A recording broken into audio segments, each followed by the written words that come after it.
Olá, pessoal, tudo bem?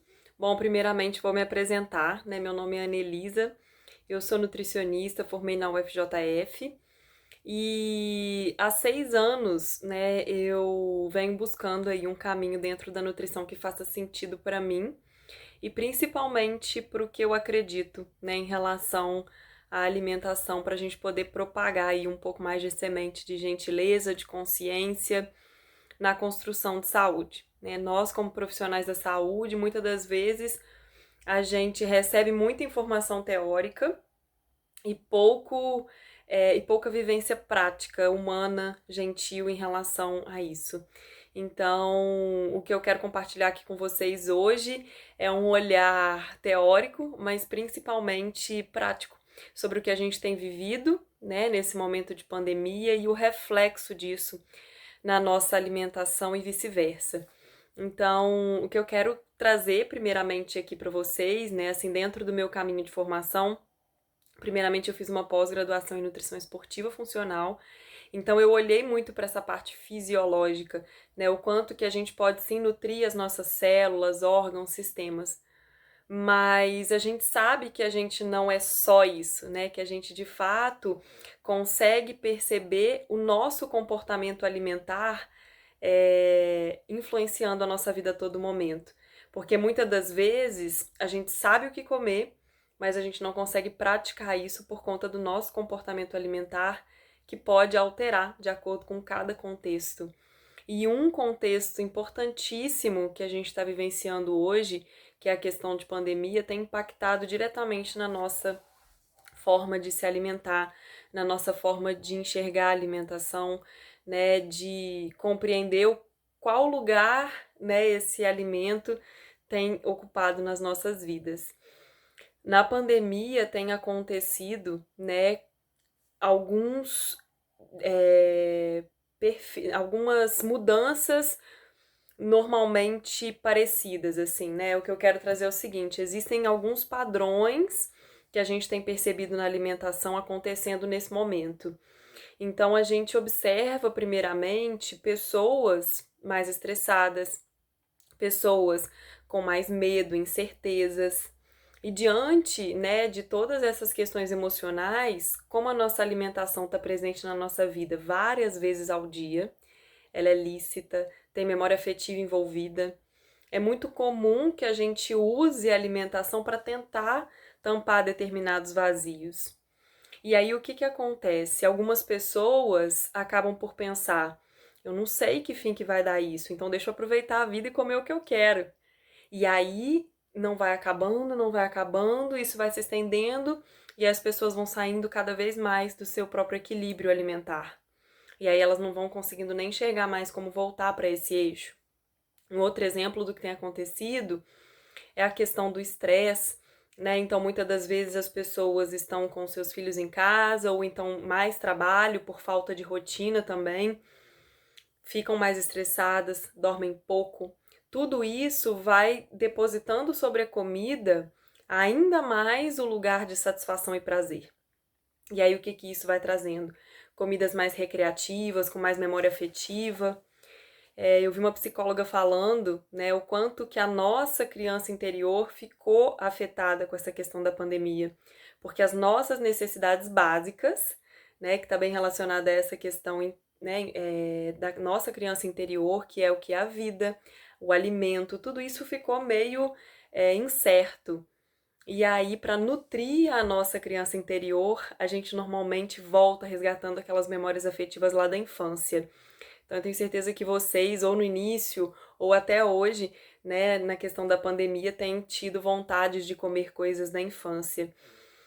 Então, isso está reverberando em todas as pessoas, né? Outra questão também, de alguma forma, que tenha aparecido muito, é a questão relacionada às alterações, né, ao longo da rotina mesmo. Então, não só o sono, mas assim, muitas pessoas precisaram mudar o seu ambiente de trabalho e aí antes tinham algum restaurante ou tinha uma ajudante, né, que facilitava aquele processo de rotina de parar para comer e de repente se viram sem essa rotina e aí ficaram perdidos Por quê? Porque ao longo da vida não trabalharam muito bem essa percepção interna de fome, né, de saciedade, era o horário que tinha de almoço do trabalho, né, era o que tinha para comer no refeitório. Então, quando a gente começa a ter um pouco mais liberdade de horário e de escolha alimentar, muitas das vezes a gente se pega um pouco mais perdidos. E aí é a hora que a gente tem de resgatar, né, essa escuta, essa reconexão com os nossos sinais internos. Então, é muito interessante a gente perceber esses padrões acontecendo, porque na verdade parece que de fato isso já acontecia antes da pandemia, né? Alguns pontos de fome emocional, alguns pontos relacionados à pouca percepção interna da fome, da saciedade, mas que passavam batido, né? Passavam batido e muitas das vezes isso não vinha tanto à tona. Mas com a pandemia tudo ficou, né, assim, com uma lupa muito grande, as coisas vieram muito intensamente, né? Então eu gosto de dar um outro exemplo também, que a gente tinha o contexto social. A gente fala que a saúde é um bem-estar físico, mental e social. E no social entra o comer compartilhando, o comer social. Então, muitas das vezes a gente atribuía perigo, né, ameaça a ir a um casamento, a ir a um rodízio, a encontrar os amigos num evento social. Mas a gente vê que, na verdade, o problema não está nesse momento, né, nessas ocasiões que aconteciam. O problema, na verdade, ele vem quando a gente hoje em dia está privado desse tipo de ocasião, e aí a gente acaba por buscar essa satisfação muitas das vezes também no comer, né? Trazendo, tentando resgatar essas memórias do comer, só que sozinhos, muitas das vezes com culpa, com vergonha, comendo rápido, porque a satisfação antes estava envolvida na experiência desse comer, né? Daquela festa, das pessoas, das companhias, e não só em cima da comida. Então, é uma oportunidade até da gente ressignificar, né, o papel de quanto que a comida também tem esse lugar social. Eu comecei dizendo sobre a minha formação em relação à parte muito fisiológica, e aí foi exatamente onde eu fui caindo, né, que hoje em dia eu estudo muito essa parte do comportamento alimentar, da alimentação consciente por isso, porque a gente vai esbarrando com essas sutilezas do comer e que muitas das vezes passavam, né, ou passam ainda despercebido. Então é super importante a gente ir resgatando esse olhar, né, para que a gente possa se compreender, né, essa questão da relação que a gente tem com a comida, e aí sim a gente conseguir enxergar o caminho que a gente quer trilhar, um caminho que faça sentido pra gente em relação a essa construção de saúde. Então, o que eu quero trazer para vocês aqui hoje são dicas muito práticas relacionadas ao que a gente pode fazer nesse período de pandemia mediante a tantos desafios que a gente tem vivenciado, de alterações de humor, alterações de rotina, alterações de ambiente, de companhias, né? Dificilmente tem acontecido pessoas que tiveram uma melhora dos hábitos alimentares. Eu tive um exemplo recentemente de um atendimento que eu fiz, que foi uma estudante, e aí ela morava sozinha, não sabia cozinhar, comia muita comida pronta de delivery. E aí, com a pandemia, ela voltou para casa dela, que a mãe cozinha super bem, comida, né, assim, de verdade, né, mora numa cidade pequena, comida ali que veio da cidade. Então, ela começou a comer muito melhor, melhorou a saúde dela. E o que que tem acontecido com a maioria de nós? A gente tem tido pouco acesso, né, a essa questão, às vezes, de alguns restaurantes que facilitavam a nossa vida, e a gente está tendo muito acesso a deliveries.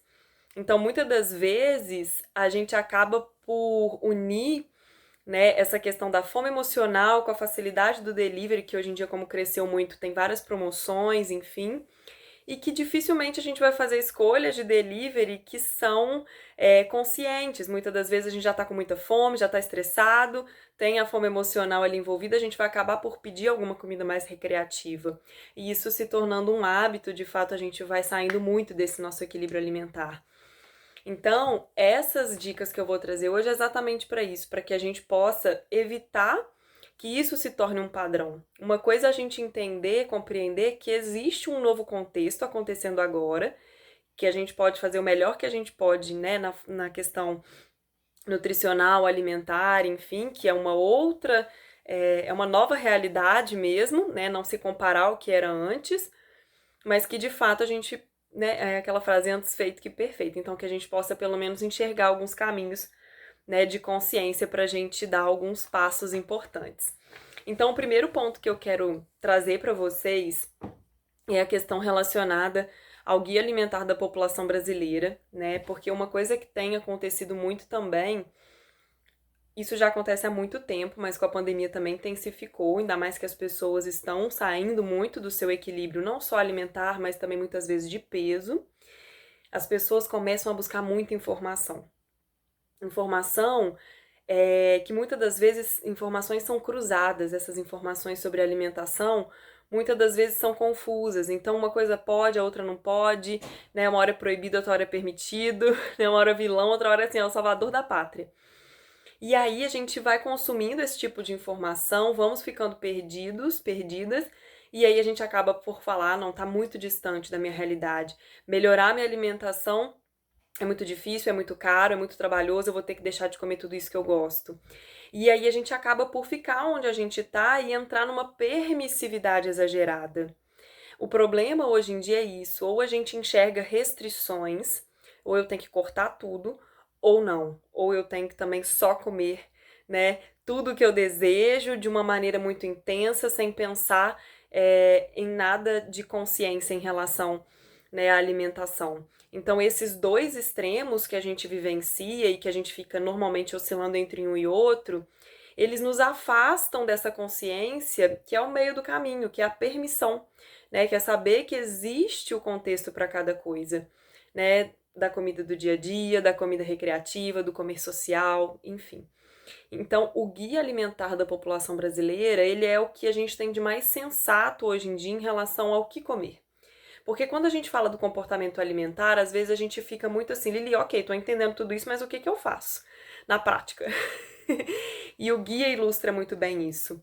Porque o guia, ele foi escrito pelo Ministério da Saúde, foi muito bem escrito, muito bem validado, inclusive internacionalmente, porque ele trouxe pra gente um olhar muito mais amplo, né? Antes a gente levava muito em consideração o olhar somente para a caloria, né? Somente para o nutriente. Então a gente reduzia o alimento a somente um aspecto dele, né? Que era o nutriente. Então a gente olhava um prato e via carboidrato, gordura, proteína, caloria, né? O quanto que isso aqui vai me engordar, o quanto que vai subir minha glicose, o quanto que não.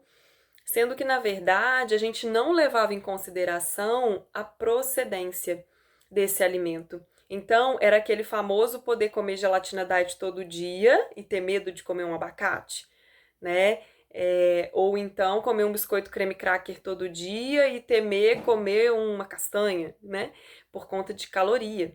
Então, às vezes, a gente muitas das vezes a gente foi se perdendo nisso.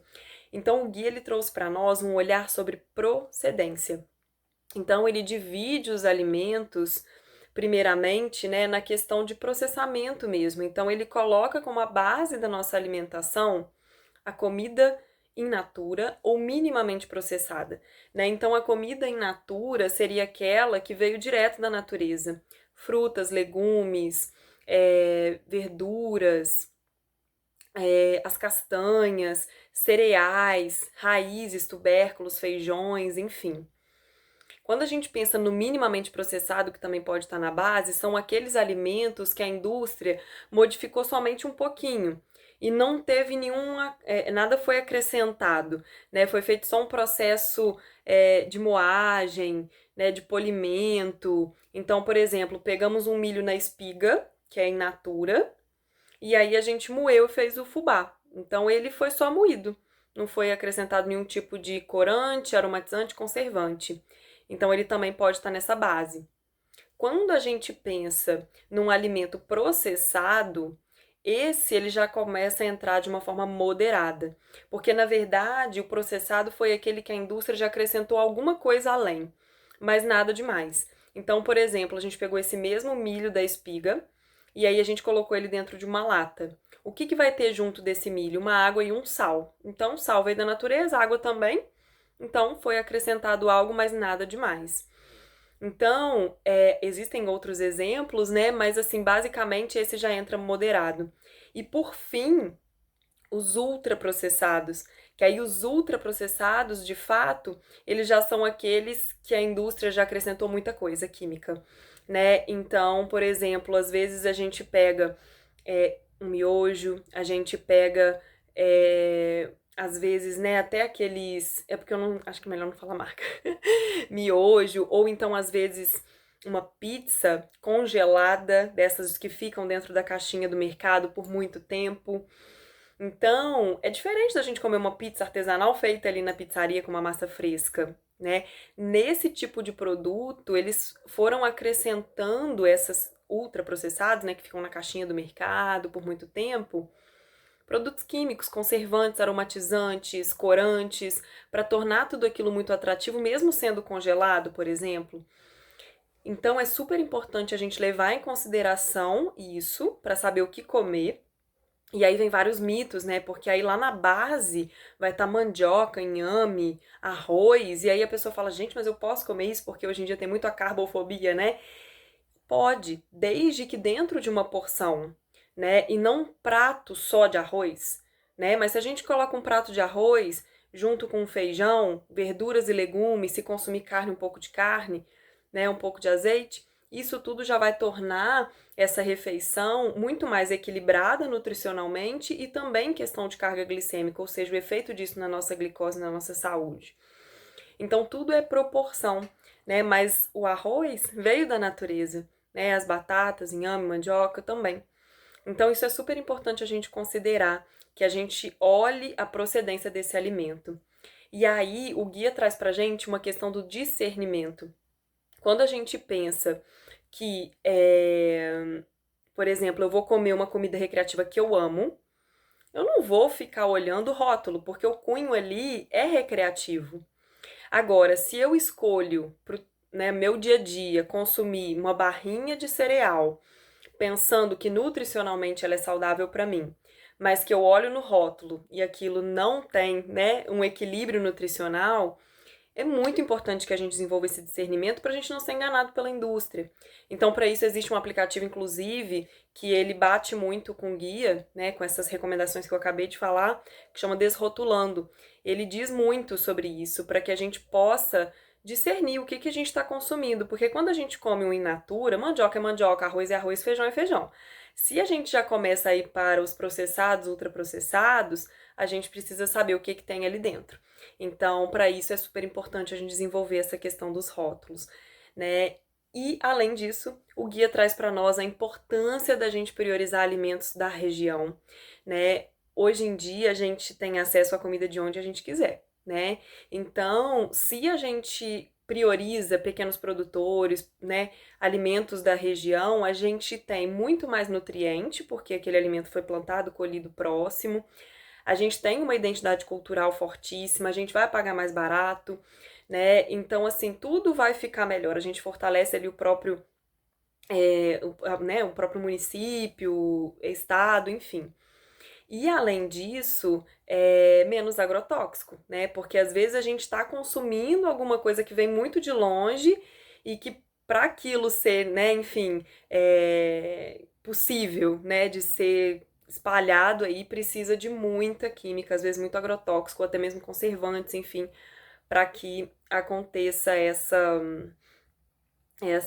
enfim, né, que isso se espalhe. Então é super importante a gente priorizar, né, esses produtores locais e isso tudo hoje em dia tem crescido muito também. A gente pode prestar atenção aí nas feiras, nos produtores que também entregam, enfim. E além disso, né, os produtos, os alimentos da época, né? Então, quando a gente pensa, por exemplo, em imunidade, pensando em pandemia, enfim, a gente às vezes fica pensando em coisas muito milagrosas, né? Igual eu tava falando, nessa época de pandemia, muita gente foi ficando desesperada em querer aumentar a imunidade, depois começou a ganhar peso, começou a procurar coisas mais restritivas para perder peso. E às vezes, gente, assim, é mais simples que a gente pensa, na maioria das vezes, né? Então, se a gente investe em alimentos da região com mais densidade nutricional, em comida in natura, né? Se a gente prioriza, né, essa questão aí dos alimentos que de fato são da época, o solo, né, ia tá muito mais propício ao cultivo, à colheita, então ele vai ter uma densidade nutricional também maior, um preço melhor, menos agrotóxico também, mais sabor, só vantagens. Então isso a gente vai conseguindo também oferecer para o nosso corpo o que ele precisa em cada época do ano. Porque, por exemplo, agora nessa época mais fria, a gente tem mais dos alimentos cítricos na época. Mexerica, laranja, enfim. Porque são ricos em vitamina C e a gente sabe que a vitamina C ajuda muito nessa questão da prevenção, enfim, de gripes, né, resfriados, enfim. Então, se a gente vai acompanhando, a gente já vai dando ao nosso corpo o que ele precisa. Só que hoje em dia dá tudo o ano todo, né? E a gente quer sempre comer igual também, às vezes todos os dias, sendo que a variedade já nos traz muitas respostas sobre o que a gente precisa. Então, esse ponto do guia alimentar, para mim, é muito fundamental, para que a gente possa, primeiramente, saber o que comer, né? Sem neura, sem restrições, né? E sabendo também um caminho possível e simples para a gente poder incluir. Outro ponto fundamental que eu, né, tenho incentivado muito, né, os meus clientes e também o pessoal que me escuta lá nas redes sociais é a questão do cozinhar. Quando a gente cozinha, a gente se conecta com o alimento desde a hora que a gente escolhe, né? Então a gente se nutre da experiência alimentar no momento que a gente compra, né? No momento que a gente pica uma cebola, um alho e sente aquele cheiro, né? Uma coisa importante que eu também esqueci de dizer que está acontecendo muito na pandemia, muitas pessoas estão tendo Covid e, como consequência, perdendo olfato, paladar, e isso está afetando diretamente a escolha alimentar, né? Então tá perdendo esse feeling, né, dessa questão do cheiro, né, do paladar mesmo de quando vai comer. Então, às vezes o corpo começa a pedir muitos alimentos que tenham alta palatabilidade, né, que tenham aquele hiper sabor, ou seja, não é o sabor da comida in natura, é aquele sabor que é muito chamativo da comida ultraprocessada. Então, de fato, isso é importante a gente estar resgatando esse paladar, né, estimulando isso para ele voltando, né, ao normal diante do possível, dentro do possível, para que realmente essa pessoa volte a ter essa percepção. Então, o cozinhar, ele traz pra gente uma conexão, uma consciência sobre o que de fato a gente está colocando, né, ingerindo e principalmente se nutrindo, né, dessa experiência, nutrindo os sentidos todos, né, e trazendo mais satisfação ao comer. Quando a gente liga diretamente para um delivery de forma constante, porque de vez em quando é sempre muito válido, mas de forma constante, a gente acaba só por, né, alimentar aquela parte muito do paladar. Mas a gente perde um pouco, às vezes a gente tá vendo TV, aí nem vê, né, o que tá comendo, às vezes nem sente o cheiro, é, enfim, do que seria quando a gente estivesse preparando esse próprio alimento, enfim. Então, quando a gente acaba por pedir delivery sempre, a gente não nutre, né, essa questão da experiência como um todo.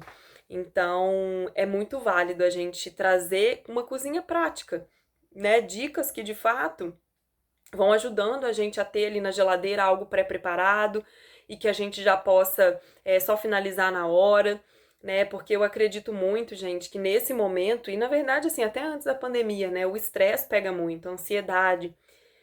Se a alimentação também for um motivo de estresse e de ansiedade, a gente não vai querer fazer. De fato, a gente vai preferir o delivery. Então, a gente precisa otimizar o nosso tempo, usar essa questão da cozinha a nosso favor e não como mais um motivo de estresse. Então, deixar coisas ali pré-preparadas, algumas coisas congeladas. Muita gente fala, ah, Lili, mas perde nutriente, gente. Muito pouco. E assim, ainda vale a pena, muito a pena, né? O que realmente perde é se a gente fica congelando, descongelando, congelando, descongelando. Então, deixar já mais ou menos ali porcionado, né, pra gente descongelar, utilizar. Então, isso tudo são dicas aí que eu acho que são muito valiosas pra gente conseguir implementar no nosso dia a dia. Um outro ponto, né, que eu tenho percebido muito forte nessa questão atual, né, dentro da pandemia, até uma pessoa perguntou sobre a questão da ansiedade, como lidar com isso, em relação da ansiedade ao comer. Essa questão da fome emocional, de fato, ela tem crescido, tem aumentado, tem ficado mais evidente, apesar de já, né, de eu perceber que já era algo bem comum. E eu digo que, assim, é muito interessante que a gente se conheça através da comida, né? A comida traz pra gente muitas respostas. Então, tem um exercício que eu gosto de passar para as pessoas, que é o seguinte: muitas das vezes a gente vai trabalhando o sinal de fome, uma escala de 0 a 10 de fome, e aí a pessoa fala, Lili, não era fome. Então, já que não é fome, qual é o sentimento? Aí a gente começa a nomear algumas coisas. E aí é onde entra a questão da terapia, né? Onde é esse limiar entre o trabalho do nutricionista, que olha o comportamento, e o trabalho, né, do psicólogo, que é fundamental. Hoje em dia, praticamente eu não tenho mais clientes que, de fato, eu não indico, né, essa questão aí relacionada a terapia, porque de fato, às vezes aqui na alimentação a gente levanta umas bolas que na terapia a gente chuta. Então é isso, a gente se conhece através da alimentação, ela traz muita informação. E aí a gente nomeando alguns sentimentos, a gente começa a encará-los e a aprender a lidar com eles, né? Usando, lógico, aí do apoio terapêutico, psicológico sempre que necessário. Então, um ponto importante que eu acho fundamental da gente falar nessa questão relacionada a como lidar com a ansiedade ao comer nesse período de pandemia é a questão do autoconhecimento, né, de se conhecer através da alimentação e ir compreendendo esses sentimentos que estão por trás, porque às vezes a gente nomeia como ansiedade, mas às vezes é tédio, às vezes é tristeza, às vezes é raiva, às vezes são incertezas, inseguranças. Então, a gente começa a compreender mais um pouco sobre as nossas emoções. E aí, um outro ponto fundamental, entrando um pouco mais na parte nutricional especificamente, a gente precisa muito se manter nutridos, né? Nutridas, porque quando a gente tá, né, com uma fome emocional, se a gente junta a fome com a vontade de comer, a gente sabe como que normalmente é. Né? Sai da frente que eu tô chegando, a gente se bobear, come até o reboco da parede, né? De fato, a gente começa e não termina, e vai às vezes no belisco ou grandes quantidades, de forma desatenta. Então, ter uma percepção, né, de fome, respeitar, honrar essa fome e trazer essa questão de se nutrir de uma forma regular ao longo do dia. Regular que eu digo não é se guiando por um relógio, né, cronológico, mas regular, respeitando essa questão biológica de fome, que muitas das vezes a gente desconsidera, a gente desvalida ou até mesmo escuta, mas passa por cima por questões ou de mentalidade da dieta, ou até mesmo por trabalho excessivo, achar que parar para comer é uma perda de tempo. Então, isso é um ponto fundamental. Quando a gente se mantém nutrido, a gente já elimina esse fator que normalmente nos leva, né, quando a gente está com muita fome ou em alguma restrição, a gente já começa a buscar, né, alimentos de uma maneira muito mais intensa, muito mais, enfim, às vezes até num quesito bem impulso. Então é super importante a gente ter essa percepção da nutrição. E aí um outro ponto muito fundamental da gente trazer é a atenção plena ao comer, né? De fato, muitas das vezes a gente come muito distraído, né? Realizando outras tarefas, ou até mesmo comendo aqui agora, pensando no que a gente vai comer depois, né? Aquele famoso à noite tem rodízio, então agora eu vou, né, guardar a barriga. Então, a gente não tá no aqui e no agora, oferecendo para o nosso corpo o que ele quer e o quanto é necessário. Então, quando a gente começa a treinar essa questão da atenção plena, não é um dia de cada vez, é uma refeição de cada vez. E aí a gente começa né, a ter regularidade ao comer, se nutrir e principalmente ter presença em cada refeição. A nossa percepção, né, de que a comida chegou fica muito mais eficaz, né? A gente consegue de fato ter também uma percepção sobre a saciedade, então dá o que o corpo realmente necessita, enfim, isso tudo facilita muito, né? Então, evitar também as informações cruzadas. Então, começou a ter confusão demais em relação à alimentação, volta para o simples, faz o que é possível. Começa por um bom café da manhã, né? Vai fazendo esse bom café da manhã e vai sentindo o efeito disso. Então, às vezes a gente quer ficar muito no 880, no tudo ou nada, e acaba que a gente não sai do lugar, né? Então, isso é super importante da gente compreender, né? Onde que a gente vai começar essa construção da nossa saúde, por qual tijolo, e à medida que a gente vai botando tijolo por tijolo, a gente vai enxergando novos espaços naturalmente, e não querer fazer tudo de uma vezada só e às vezes, enfim, ser algo que nem faça sentido ou que seja insustentável. E um outro ponto também é o seguinte, é trazer prazer ao comer nas refeições do dia a dia. Muitas das vezes a gente fica condicionando assim, tem que ser no fim de semana, ou tem que ser, enfim, tal quantidade, ou não pode ser aquele alimento, tem que ser alguma versão mais fit, enfim. Então é super importante a gente compreender que de fato é exatamente a gente trazer satisfação no dia a dia que vai nos auxiliar a não ter, né, essa fissura aí, né, intensa sobre as comidas recreativas que são muito palatáveis, muito prazerosas para nós. Então, exemplo prático disso. Inúmeras possibilidades de um café da manhã, né? Uma panquequinha, um pão com ovo, um pão com queijo, uma vitamina, iogurte com fruta e granola, um bolinho, um suco batido, caprichado, enfim, muitas possibilidades. E aí, às vezes, a gente acorda, né, e tem vontade de comer uma preparação dessas.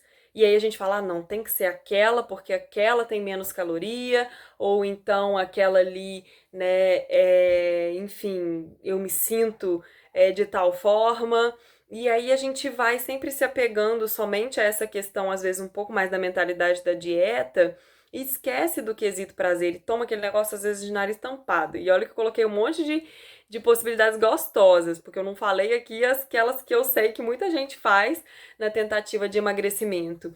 Então, às vezes, a gente fica ali, né, naquelas coisas assim, sem gosto, sem nada, mas assim, é nutritivo, vai me fazer saudável, vou emagrecer, e enfim, a pessoa força, foco e fé, né? Vai naquilo ali e aí fica naquele famoso efeito sanfona insustentável. Então, de fato, dentro dessas possibilidades, qual que mais vai me trazer satisfação? Porque aí a gente consegue ir nutrindo essa satisfação no dia a dia e aí não vai cair tudo sobre essas comidas recreativas. Então, essas dicas para essa pergunta em relação a como lidar com essa ansiedade de comer na pandemia, eu acho que ela vale não só para a pandemia, mas para a nossa vida mesmo no geral, né? São pontos fundamentais para que a gente possa enxergar o que está por trás desse comer, né? O outro ponto também que perguntaram, né, foi sobre a questão da restrição gerando compulsão. E isso, de fato, é o que eu mais atendo hoje em dia, né? Claro, compulsão a gente precisa caracterizar o que é isso, né? Porque se for um transtorno de compulsão alimentar, né, a gente precisa de uma equipe mínima de nutricionista com essa abordagem comportamental, junto com um psicólogo que também tem experiência nessa área e um psiquiatra também com experiência nessa área. Porque juntos a gente consegue olhar, né, essas linhas cruzadas aí em relação a essa relação com a comida. Mas de fato, se a gente pensa, né, num transtorno de compulsão alimentar ou uma pessoa que tem alguns episódios isolados de exagero e ou compulsão, a gente precisa considerar que a restrição, ou seja, a tentativa do controle é o que gera o descontrole, é o que gera o episódio de exagero barra compulsão. E é exatamente aí que a gente precisa compreender e aonde que a gente precisa atuar, né, na nutrição. Porque de fato é um ciclo, né? Normalmente começa com uma insatisfação corporal, o que a pessoa tem de referência em relação a melhorar essa insatisfação corporal é restringindo, ou seja, buscando uma dieta restritiva. E aí ela faz essa dieta restritiva e os estudos já mostram que 95% das pessoas não conseguem sustentar dietas restritivas a longo prazo e acabam até ganhando mais peso depois. A gente se sente fracassada, a gente se sente indisciplinada, incapaz, sem foco, sem, enfim, né? Disciplina suficiente. Aí a gente não consegue sustentar, a gente tem esse episódio de compulsão, exagero, enfim, aí vem culpa associada e etc. E aí isso de novo vai retroalimentar essa insatisfação corporal, porque a gente, além de não estar gostando do que a gente está vendo, a gente ainda está se sentindo péssimo por não conseguir realizar aquilo que a gente achava que a gente precisava fazer para resolver essa insatisfação corporal. Então, quando a gente pensa nesse ciclo dentro da nutrição, o que faz a gente ir quebrando ele aos poucos dentro de um processo, né, de um acompanhamento, é tirar essa mentalidade da dieta, essa restrição, né? Porque de fato, quando a gente começa a reduzir essa restrição, a gente diminui bons gatilhos relacionados à compulsão ou exagero.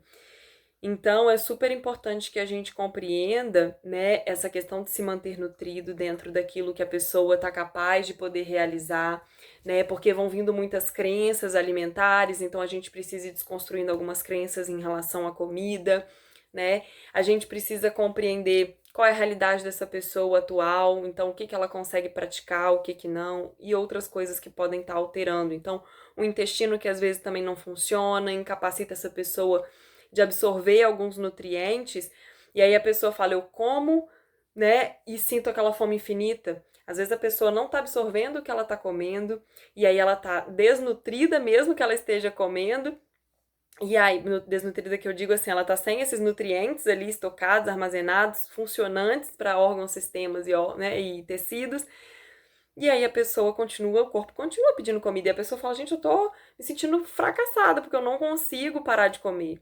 Né? Então a gente precisa avaliar essa questão fisiológica, intestinal, olhar um bom exame de sangue, né, para que a gente possa ter uma boa análise, né, de um exame de sangue, para que a gente possa também compreender o que está acontecendo ali no quesito fisiologia e comportamento, para que realmente essa pessoa consiga,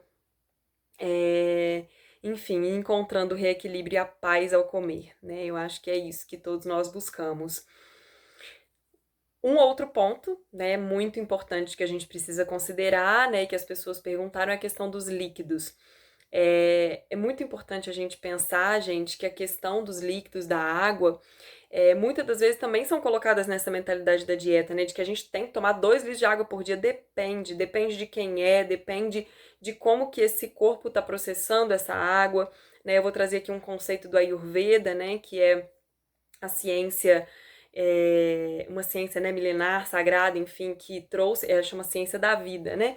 E ela trouxe pra gente um olhar há milhares de anos atrás do quanto que o nosso fogo digestivo muda, né, de pessoa para pessoa, de época do ano para época do ano, de dia para dia. Então, muitas das vezes a gente fica bitolado naquela mesma quantidade de água todo santo dia, sendo que se a gente for pensar como a Ayurveda olha em questão de elementos, água, fogo, terra, ar e éter, o fogo digestivo é o elemento fogo e a água apaga o fogo. Então, às vezes, o nosso fogo digestivo já está baixinho, a gente está com má digestão, empachamento, gases, intestino que não funciona, e a gente fica ali botando água, às vezes até gelada, né? Que aí apaga mesmo. E aí, de fato, a gente pensa pela nutrição moderna, opa, quanto mais água melhor, né? Mas pelo olhar do Ayurveda, e a gente vê isso na prática, essa sutileza de que depende, né? Nem tudo é para todo mundo, nem tudo em grande quantidade, nem tudo é igual todo dia. Então, observar essa capacidade digestiva, né? Poxa, eu tô sentindo que esse fogo digestivo não tá tão legal, meu intestino não tá funcionando tão bem, eu tô empachada com gases. Que tal então colocar né, uns chazinhos, uma água um pouco mais à temperatura ambiente, e acrescentar um gengibre, algumas especiarias, isso tudo vai ativando esse fogo digestivo para auxiliar isso. Então, uma boa sugestão da gente ingerir líquidos, claro, ter garrafinhas, né? Quanto mais a gente tem contato visual, acesso a algum objeto, mais facilmente a gente vai interagir com ele. Então, se a gente deixa copos, garrafinha perto da gente, isso ajuda muito, né? E de fato, trazer, às vezes, assim, algum chazinho que você gosta, trazer um ritual para isso, colocar uma água aromatizada, igual eu falei, por exemplo, com gengibre, uma canela, um hortelã, respeitando a individualidade de cada um, né? Então, isso tudo vai trazendo sabor, vai trazendo experiências. E um outro ponto que perguntaram também é a questão de café e energéticos, né? Para se manter aí ativo com foco em relação a estudos. É muito importante a gente perceber, né, o que está por trás dessa necessidade. Então, muitas das vezes, quando a pessoa traz esse relato, isso é bem comum, eu perguntar: você sente que o seu corpo precisa disso para funcionar ou já virou uma questão de ritual? Quando é café, normalmente se mistura. A pessoa fala assim: ah, é um pouco de cada um. Eu gosto do ritual e é para me manter acordada. Quando é energético, normalmente é muito mais por uma questão de se manter acordado do que ritual, né? Porque não tem muito aquele cheiro, aquela coisa afetiva, né? E aí, quando vem essa questão de se manter acordado, assim, 100% das vezes eu já vou, né, pesquisar aí o que está por trás disso. Provavelmente essa pessoa ela tá com algum ponto aí, uma ferritina baixa, um zinco baixo, uma B12 baixa, vitaminas, minerais que são fundamentais nessa questão de energia, de foco e concentração. Então, às vezes a pessoa ela tá com essa deficiência, eu vou colocar aqui o ferro, a deficiência de ferro, a ferritina dela já tá baixa, e aí o que ela faz? Ela vai no cafezinho pra ficar tentando. Ai, o que a ferritina baixa causa? Ferritina baixa causa cansaço, falta de memória, concentração, né? Aí a pessoa vai no cafezinho para tentar tapear aquilo e o café em excesso, ele inibe a absorção do ferro. Então aquilo vai se retroalimentando, vai virando um ciclo, uma bola de neve. Então, quando a gente olha o que está por trás disso, a gente vai na causa. Ah, estamos com uma deficiência de ferritina, então vamos suplementar. Naturalmente, se foi realmente esse o causador, naturalmente essa fissura pelo café e pelos energéticos vai reduzindo e vai entrando e ficando só naquele quesito ritual. Então, isso é fundamental, né? A gente olhar essa questão intestinal, olhar essa questão dos exames, para a gente ver o que de fato está por trás, tá bom? E aí a gente precisa compreender a sensibilidade dessa pessoa a essa cafeína ou a esse energético, porque isso vai de pessoa para pessoa. Tem pessoas que são super sensíveis, né? Eu sou uma delas. Se eu tomo um pouquinho de café, passa um tempinho, eu já começo a me sentir um pouco aérea, um pouco estranha, eu falo, não tomei café. Aquilo me deixa muito ligadona, né? Pouquinho café que eu tomo. Já tem pessoas que tomam café de noite e, enfim, dormem como anjos, né? Então já tem uma sensibilidade diferenciada. Então a gente precisa se observar, né? A gente precisa perceber o quanto que essa cafeína, né, ou taurina, enfim, que tiver nesse energético ali também, impacta no nosso corpo e respeitar e validar isso, né? Então, assim, existem outras formas da gente poder trazer foco, concentração, como eu disse, né, olhar um bom exame de sangue, se manter nutrido, alimentado. Às vezes as pessoas, elas ficam horas sem comer, sem nenhum tipo de combustível, né, ali de nutrição e colocando café. Café, café, café, aí o café inibe a absorção, ele dá aquela sensação assim só superficial mesmo de energia, né, de up, mas de fato ele não tá indo lá na raiz da questão, tá bom? Então, gente, passando para o fim, né, eu gostaria assim de deixar um recado muito importante para vocês, né? Primeiramente agradecer o convite, né, o carinho, a abertura para eu poder falar desse tema que eu gosto tanto, que é sobre bem-estar, sobre qualidade de vida, sobre consciência. Eu acredito muito que existem muitos caminhos para a gente ser saudável. Então, assim, busquem aquele caminho que faça sentido para vocês, né? Comecem pelo simples, comecem escutando o corpo de vocês, observando o que faz sentido para vocês, né? Começa a observar o que dá aí na sua região, começa a comer mais comida in natura, né? Começa a perceber os seus sinais de fome, saciedade, começa a trazer um ambiente mais agradável para o momento das refeições, mesmo que às vezes a gente esteja estressado por algumas coisas. Tenta que pelo menos uma refeição do dia seja feita em paz, porque isso tudo a gente também digere, né? Pelo Ayurveda, a gente não digere, a gente não é o que a gente come, a gente é o que a gente digere e absorve. Então, já perceberam quando a gente tá ali ouvindo muitas notícias ruins, quando a gente tá discutindo alguma coisa, a comida parece 10 quadrada. Então, para que a gente possa, no momento da refeição, digerir, absorver, assimilar, né, aquilo que de fato vai nos trazer benefícios, que pelo menos uma refeição aí no dia seja em paz, né? Seja com tranquilidade, com presença. Tá? Então eu agradeço muito a vocês aí pela atenção, pela escuta. Qualquer dúvida que vocês tiverem, podem entrar em contato comigo. Tô super aberta. E obrigada mais uma vez aí pelo convite. Um beijo grande.